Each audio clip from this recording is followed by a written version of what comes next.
kembali bersama kami di Morning Ini Show. saya mau bocorin sesuatu nih sama pemirsa. Tadi Eliza baru saja memberikan pengakuan yang mencengangkan buat saya. Apa itu? Dek, tadi kok saya udah zumba sekali, perut saya langsung kecil ya. Oh, Bohong banget. itu tidak berlaku kalau Tidak. cuma satu kali latihan ya. Itu harus latihan. Apalagi habis rutin. gini kita langsung makan. Nah, Bersih-bersih dulu langsung makan. Itu biasanya biasanya tuh- makannya lahap. biasanya gitu. Apalagi belum sarapan. Bener. Nah, kalau ngomongin sarapan biasanya ada sarapan apa nih? Paling standar-standar aja ya, nasi goreng. Paling kalau nggak sempet roti, atau kan bubur ayam. Bubur ayam ya, biasanya paling sering bubur ayam kalau di kantor. Nah, kalau ada tuh kayak semacam roti apa ya, roti Arab atau kebab. Oke. Nah, ada suka nggak dengan roti kebab? Suka, apalagi kalau saya suka daging-daging gitu kan. Biasanya kan kebab dalamnya ada daging-daging gitu kan. Nah, ini kalau masalah ngomongin kebab, biasanya di Jakarta kan kayaknya agak-agak susah carinya ya. Kalau misalnya di kantin itu kan jarang ada. Kalau di kantin sih jarang. Nah, tapi ini sebenarnya ada beberapa kebab sudah mulai bermunculan, tapi kita mau lihat nih. Kita minta langsung dibuatin sama pemilik usaha kebabnya. Oke, banyak dong dapatnya ya. Banyak. Lumayan buat sarapan.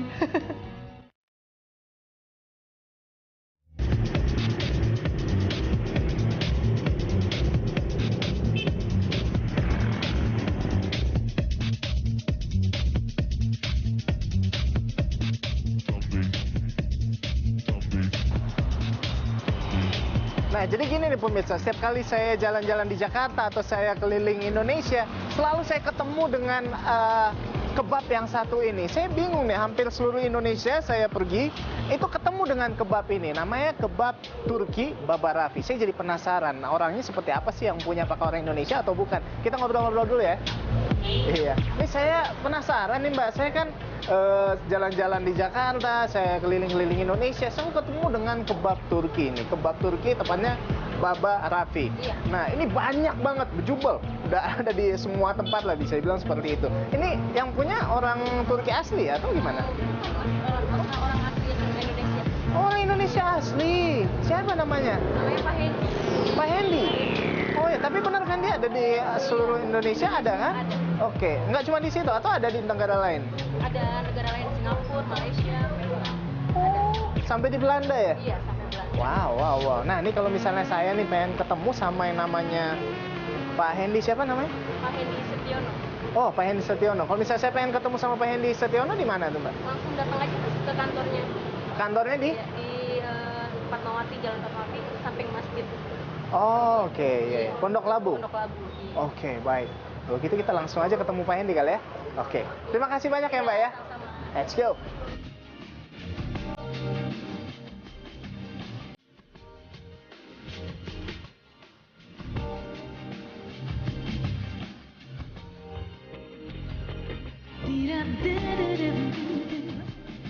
Halo, selamat siang, Mbak.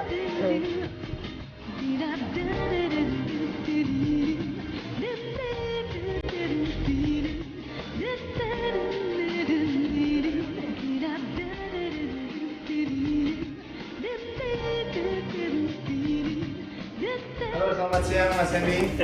Selamat siang Mas Andu. Halo, apa kabar Mas? Sehat, Mas? Baik. Sehat Mas Andu. Iya, akhirnya ketemu juga sama Mas Hendi ya. Jadi saya ini kalau misalnya keliling-keliling Jakarta, pasti saya selalu lihat ada kebab Baba Raffi. Iya. Akhirnya ketemu sama orangnya langsung. Oke Mas, jadi tadi saya naik ke sini lumayan baik juga karyawannya Mas ya? Iya, alhamdulillah ya, kecil-kecilan kami memulai 11 tahun yang lalu dengan satu karyawan. Oke. Ya bisa berkembang hingga sekarang memperkerjakan ribuan karyawan. Oke. Ya kita bersyukur prosesnya memang step by step juga. Iya. Ngomong-ngomong, banyak banget nih koleksinya. Ya, jadi kalau lagi jalan ke luar beli oleh-oleh kan mahal. Jadi saya kumpulinnya yang magnet aja. Jadi ini sudah ada sekitar 700 magnet dari seluruh dunia Wow. yang dikumpulkan. Mulai dari ujung New Zealand sampai paling atas di Alaska. Oh, ternyata beliau ini selain usaha di bidang makanan, dia juga gemar mengoleksi ini ya, apa Magnet. namanya, magnet ya. Oke, sip, kalau gitu saya pengen lihat-lihat nih Mas, Ya, ada kita kegiatan-kegiatan sambil- apa di sini? Boleh? Boleh Mas? Yuk kita sambil ngobrol-ngobrol. Siap. Kita lihat. Ya ini sama teman-teman. Saya kenalkan. Ini kebetulan divisi R&D dan brand. Oke. Hai KG, apa kabar? Hai. Ya. Hai, KG, Rolando. thank you. Nice to meet you. Ya, KG dari Jepang. Oke. Spesialis R&D. R&D. Jadi sudah membuat Oke. menu kebab dan takoyaki. Ya. Wow. Karagi, jadi karagi with kebab. Very nice. Oke. Ya, good job Kiki. Oke. Silakan Kiki. Brand. Tuh, jadi kalau Oke. bisa kita lihat di sini contohnya packaging yang dibuat oleh divisi-divisi brand. Oke, oke, Ini oke. ada apa aja? Mas Arif boleh ditunjukin Mas. Ini logo Oh, ini yang paling lama ya Mas Yare? sampai akhirnya Oh, jadi tiap bulan ada temanya gitu ya? Ada yang puasa, ada yang Ya, ada Valentine. ada yang Christmas. Ya, kemudian Oke. Happy New Year and everything. Iya di sini. Dibuat oleh divisi brand. Wih, Ya, Arif. ses. Arif juga sekalian yang handle sosial media gitu dia. Wih. Dengan anak-anak muda yang alay-alay itu. alay gaul. Legal. Oke. Oke, Mas. Ya. Nah, jadi untuk sampai sebesar ini sekarang ya Mas, ini Iya. ada gerahanya sampai ya, ada geraha sendiri. Jadi tentunya Mas mulai dari nol, ya Iya. kan? Nah, waktu itu kalau tidak salah Anda memulainya dari tahun 2003, begitu? Iya. Betul. Jadi pas umur 19 tahun, masih 19 kuliah di tahun. Surabaya. Oh, iya. Itu tahun 2003 saya mulai mendirikan gerai pertama jualan kebab gitu.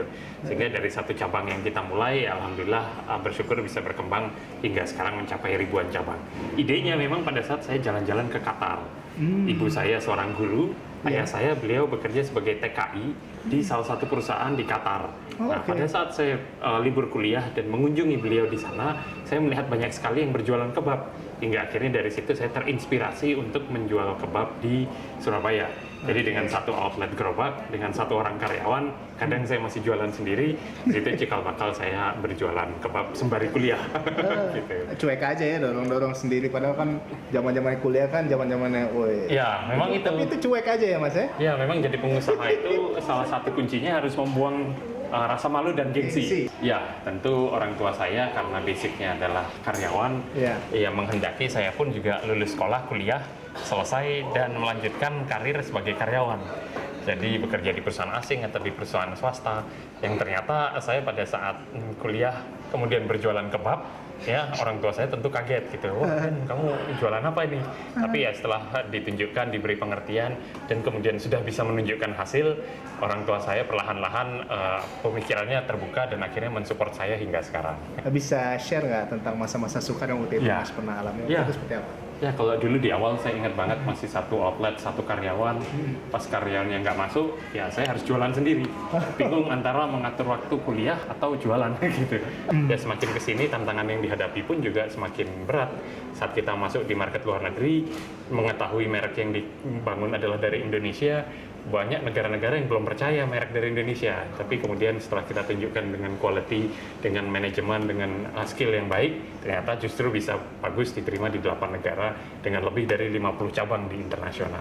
Oke, boleh. Kalau Ya. gitu kita akan melihat dari mana awalnya Mas Hendy ini mulai merintis usaha. Nah, kalau gitu kita langsung aja kita akan samperin outlet, salah satu outletnya dari Mas Hendy, oke? Ya, yep. Oke, di mana? Di Mall Cinere, Cinere. di Karangtengah, kebetulan dekat sini.